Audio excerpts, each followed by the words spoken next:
Assalamualaikum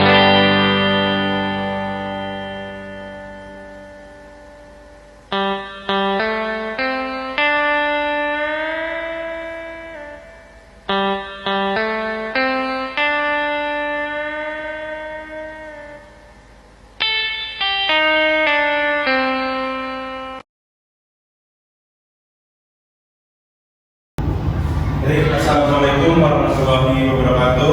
Waalaikumsalam warahmatullahi wabarakatuh.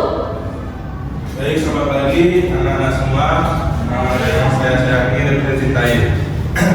Baik, sebelum mulai pelajaran, marilah kita berdoa dulu yang dipimpin oleh Ketua Kelas dan kita yang Agung Barus. Baik, langsung saja dimulai. Baik, sebelum kita memulai proses pembelajaran, apapun yang kita berdoa terlebih dahulu. Berdoa kembali. Doa selesai. Baiklah, di sini Bapak akan absen dulu ya satu persatu. Nah, pertama ada Suti Nurrahma. Hadir Pak. Selanjutnya Adila Ramadhani. Hadir Pak. Sabira Najwa Putri. Hadir Pak. Jauhara. Hadir Pak. Alia Rahma. Saya juga.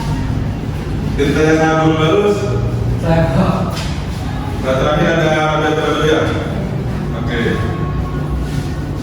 Nah, hari ini kita akan membahas sebuah topik yang sangat dekat dengan kehidupan kita sehari-hari, yaitu keamanan jaringan.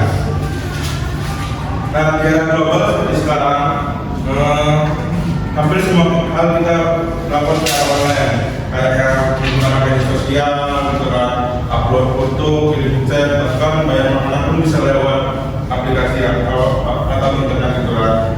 Nah, karena itu kemampuan menjaga keamanan jaringan ini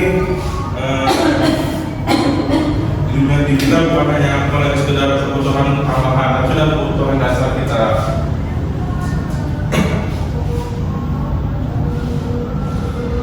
Nah, saya ingin mengajak adik-adik sekalian untuk memulai materi kita dengan santai. Nah, coba bayangkan kalau masa kita tiba-tiba dapat oleh orang lain dipakai dan untuk meminta uang pada warga, apa yang kita merasakan? Nah, pasti kayak kami gitu kan, malu, bingung. Itulah salah satu bentuk ancaman di dunia digital. Nah, melalui materi ini kita akan belajar bagaimana ancaman terus bekerja dan bagaimana cara mencegahnya. Itu dapat menyebar sendiri tanpa intervensi manusia, seringkali melalui jaringan internet, menggunakan komputer lain yang terhubung, semuanya seperti penyakit pola digital, semacam stabilitas sistem. Nah, langsung selanjutnya.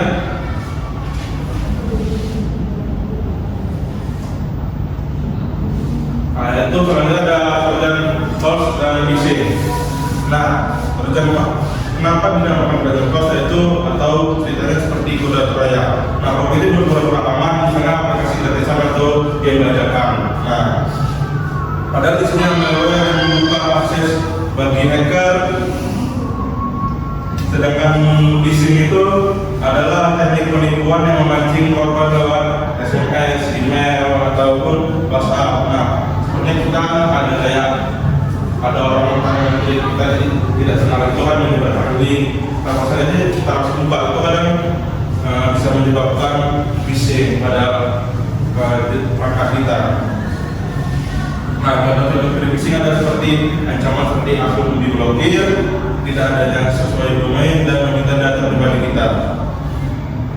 Nah, cara mencegahnya itu sangat sederhana, jangan klik sembarangan dan selalu cek kelengkapan website tersebut. Nah, selanjutnya ada spy hardware dan ransomware. Nah, spyware adalah pemahaman otoritas pengguna cara dia seperti mencuri data, riwayat pemesan dari atau transaksi kita sering tersembunyi dalam aplikasi atau aplikasi yang gratis itulah. Sedangkan hardware menampilkan iklan pop-up terus mengganggu pengalaman online, memperlambat komputer dan membuka keamanan membuat penggunaan tidak nyaman. Nah, selanjutnya ada ransomware, mengunci atau menghasilkan file dari komputer korban dan meminta tebusan kayak misalnya uang itu kan dari Bitcoin lah untuk mengembalikan aksesnya. Lalu kita sadarkan dari alat yang tidak dikenal. Nah, poin-poin pentingnya itu sekarang itu hanya mencuri secara data kita secara digital.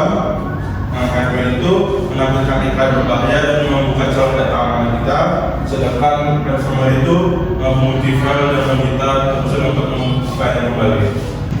Baik, selanjutnya ada sniffing.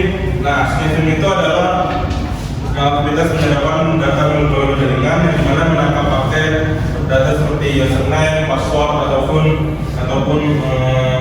informasi penting lainnya ketika terinfeksi.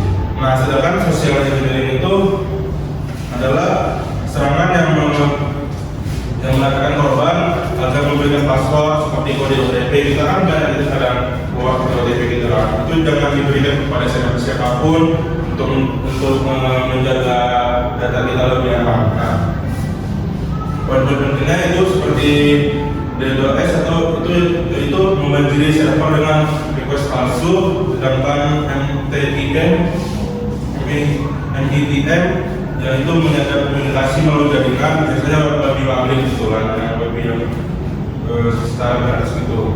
Nah, sedangkan sniffing menangkap data sensitif lewat jaringan. Nah, kalau sosial engineering itu mampu menipu manusia untuk menyerahkan informasi rahasianya. Selanjutnya, slide. Nah, kebijakan dan kesadaran keamanan. Mengapa keamanan menjaga seperti menjaga rumah sendiri? Nah, tidak perlu menjadi ahli, cukup disiplin dan waspada. Nah, pencegahan dimulai dari kebiasaan sehari-hari saat berinternet. Nah, yang pertama itu jangan sembarang klik. Hindari mengklik author atau link gitu kan, atau mengunduh file dari sumber yang kita tidak kenal atau yang ini meragukan. Nah, buatlah yang kedua itu kata sandi yang kuat, buatlah kata sandi yang menggunakan kata sandi yang kompleks dan diubah secara berkala. Kalau kita kan seringan bikin kata sandi itu seperti kemarin gitu kan, habis itu 1.45. Coba jangan diubah seperti itu ya, atau menggunakan yang lain yang lebih sulit lah untuk ditebak oleh orang lain. Nah, ketiga ada cadangan data, bukan pencadangan data secara rutin untuk menghindari kehilangan. Nah, selanjutnya ada firewall dan VPN. Nah, kalau kita menggunakan publik, sebaiknya kita menggunakan firewall dan menggunakan VPN luar untuk biar kita menjaga-jaga lebih dan kita bisa lebih aman lagi. Nah, terkadang ada pesan mencurigakan.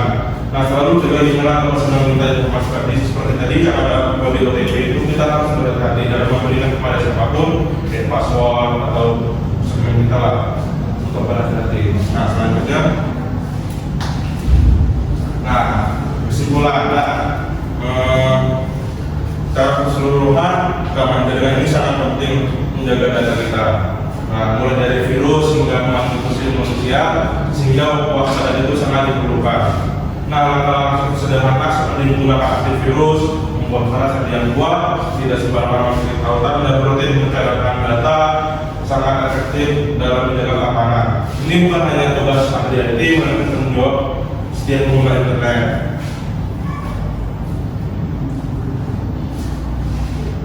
Nah, semoga penjelasan dari kebijakan tadi teman-teman atau adik-adik sekalian bisa lebih mudah memahami beberapa penting yang memiliki kebiasaan digital yang aman, seperti menjaga kerahasiaan tadi, tidak membuat password sembarangan atau mengklik tautan, selalu memperbarui sistem kita dan berhati-hati menggunakan login public.